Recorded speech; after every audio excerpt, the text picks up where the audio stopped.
Sejam bem-vindos a mais uma aula. Dessa vez nós vamos falar sobre os gêneros literários.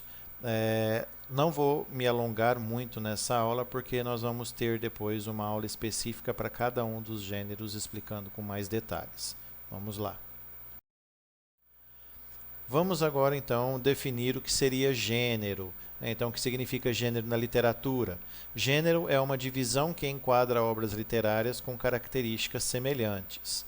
Lá na Grécia Antiga, tanto Platão quanto Aristóteles, eles criaram algumas regras para que cada gênero seguisse e fosse enquadrado e reconhecido como tal. Tem um excerto agora aqui da República de Platão, que eu vou ler aqui com vocês e a gente vai explicando algumas passagens. Então tá lá. Creio que já se tornou bem evidente para ti o que antes não pude demonstrar-te, que em poesia e em prosa há uma espécie que é toda imitação, como tu dizes que é a tragédia e a comédia. Outra de narração pelo próprio poeta, é de preferência nos ditirambos que podes encontrar, e outra ainda constituída por ambas, que usa na composição da epopeia e de muitos outros gêneros. Se a gente for entender aqui, ele vai diferenciar muito bem a poesia e a prosa. Ele vai dizer que a poesia é uma espécie o quê? De imitação, que seria a tragédia e a comédia, e a prosa seria de narração, pelo próprio poeta. Então quer dizer que as duas, na verdade, elas eram criadas a partir de um poeta, não tinha ainda escritores para escrever obras em prosa do jeito que nós conhecemos hoje, tá? E aí temos aqui os ditirambos. O que são isso? O que são ditirambos? A princípio eram poesias que adoravam o deus Dionísio, que é o deus do vinho. E também foram reconhecidas por um certo tempo aí como sendo poesias satíricas, né? Poesias de tiração de sarro e tudo mais. Depois passaram a ser utilizadas como cantos, né? Entoadas aí por coros ou mesmo por um único representante do coro, que era chamado de corifeu, para representar aí festividades, né? Alegria e tudo mais. E a outra, que seria ainda constituída por ambos, né? O que seria essa mistura de ambos aí? Misturar a poesia e misturar a prosa, que geraria a chamada epopeia. Nós vamos falar um pouco mais sobre isso à frente, tá? Mas é essa mistura de prosa e poesia que vai gerar a epopeia, mas lembrando que nesse período não existia a prosa como nós conhecemos hoje. Elas eram feitas totalmente em formas de poesia.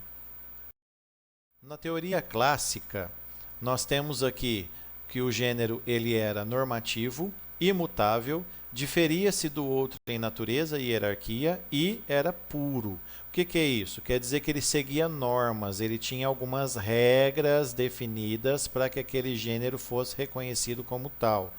Imutável, o que é isso? Ele não sofreria mudança, né? Se qualquer texto que você visse estivesse com aquelas regras específicas, ele era colocado dentro daquele gênero específico. Então não tinha como você mesclar, mudar e acrescentar um pedaço, uma regra de outro gênero dentro de um gênero principal ali. Vamos supor, colocar um pedaço de poesia dentro de um gênero dramático, isso não era possível, tá? Um diferenciava do outro em natureza e hierarquia, quer dizer, a importância, né, para separar essa hierarquia aqui seria em como a gente ia categorizar uma poesia elegíaca, uma poesia ode, ou se não, né, uma poesia satírica e assim por diante. E o gênero era puro, ele não tinha mistura. Enquanto já na nossa teoria moderna, ele passa a ser descritivo, conta com a liberdade criadora do artista, não limita número de gêneros e nem dita regras, né? Ele vai contra aquela questão normativa, e os gêneros podem mesclar-se a fim de produzirem um novo gênero. Então aqui agora, essa descritiva e essa não limitar números aqui, o que seria? Dentro de um texto hoje, vamos pegar aí Iracema, por exemplo, nós vemos muita descrição. Né? Então, o que seria o gênero descritivo? A gente descrever. Seria apenas você, sem interferência da subjetividade do artista, no caso do autor, ele descrever o que ele está vendo. Então, você vai descrever uma casa, você vai descrever uma árvore, você vai descrever uma paisagem. No caso da do texto em si, que a gente está pegando como exemplo, além dessa descrição, que ele descreve demais ali como que a Índia Iracema era, descreve o ambiente em que está acontecendo a história, nós temos uma narrativa por trás, que seria a chamada epopeia. Então essa narrativa, ela predomina em todo o livro, porque é uma história que está sendo contada. Então, nós temos ali a presença de partes descritivas, nós temos um linguajar poético que a gente pode falar, mas o que predomina em todo o livro ali é o gênero narrativo. Então, hoje em dia nós temos a mistura, essa mescla. Um pedaço do gênero, uma regra daquele gênero pode fazer parte daqui, mas eu vou conseguir categorizar isso como sendo uma poesia, como sendo um gênero narrativo ou alguma coisa do tipo, a partir do momento em que há a predominância estética de um gênero sobre o outro. Tá? Nessa última parte sobre os gêneros podem mesclar-se, isso acontece já no século XIX, né? Finalzinho do século XVIII para o século XIX, quando começa a haver a mistura, principalmente dentro do gênero dramático, entre a tragédia e a comédia. Os dois se fundem, gerando uma nova tendência que seria o drama. Tá? Então isso aí vai acontecer bem mais para frente já na parte antropocêntrica, né? Na parte que a gente vai ter mais o racionalismo aí. Tá? Vamos à classificação dos gêneros. Nós temos 3 tipos, né? Que são os gêneros lírico, épico e dramático. O gênero lírico ele vai ser a poesia. Independente do tipo, ele vai pegar a estrutura poética, a forma em versos e em estrofes. O gênero épico ele vai ser a narrativa, que hoje a gente tem uma narrativa feita de uma forma diferente, não na forma como era feita antigamente, que eram, no caso, as epopeias. E o gênero dramático, que a gente vai considerar hoje como sendo o teatro, é a dramatização. Tá? Então aqui, ó, a prosa, né, que era a antiga épica, no caso poesia épica, ou mesmo gênero épico, ele passa a ser prosa agora. O gênero lírico ele vai passar a ser poesia e o gênero dramático, teatro. Eu vou agora aqui esmiuçar um pouco a respeito dos tipos de prosa e dos tipos de poesia que existem. E o teatro, como ele é um tipo único, né, vai apresentar apenas algumas variações em temáticas que vão ser trabalhadas, mas ele mantém somente uma classificação. Então vamos ver agora uma diferenciação entre prosa e poesia, só para saber o que encaixa em cada uma. Então nós temos o conto, que é uma história curta, com poucos personagens e uma ambientação restrita, que surgiu lá no século XIX, como chamado também short stories.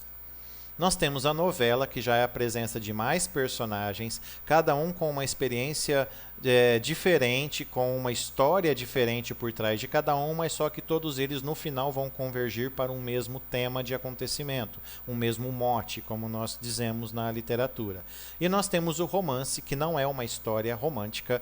A história romântica é um tipo de romance, então nós temos o romance romântico, o romance policial, o romance de terror e assim por diante. Tá?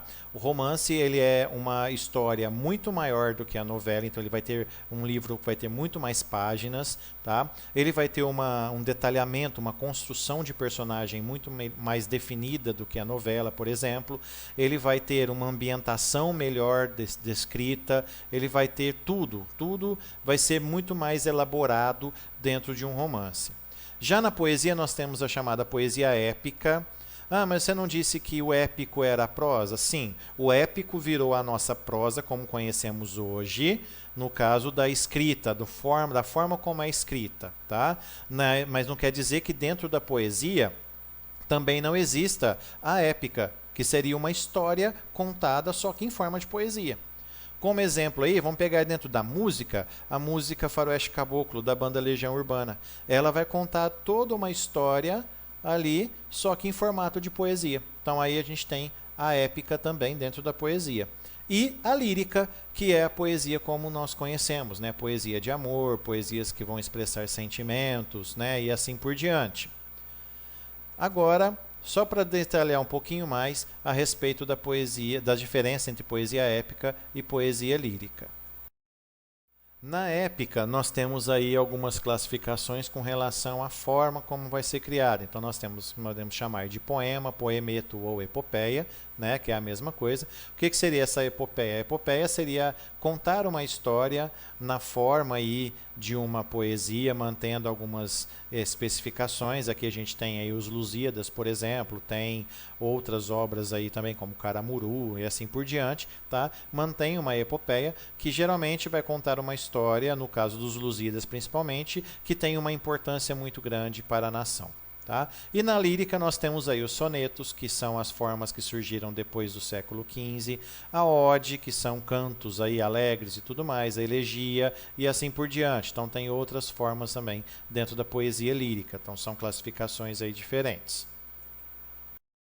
Na próxima aula, nós vamos falar sobre o gênero prosa mais detalhadamente. Então, aqui nós vamos trabalhar bem a composição dele, né? Vamos falar sobre os personagens, sobre o narrador, sobre tempo, sobre espaço, como é a composição de uma narrativa, deixar isso bem claro para todo mundo aí. Até mais!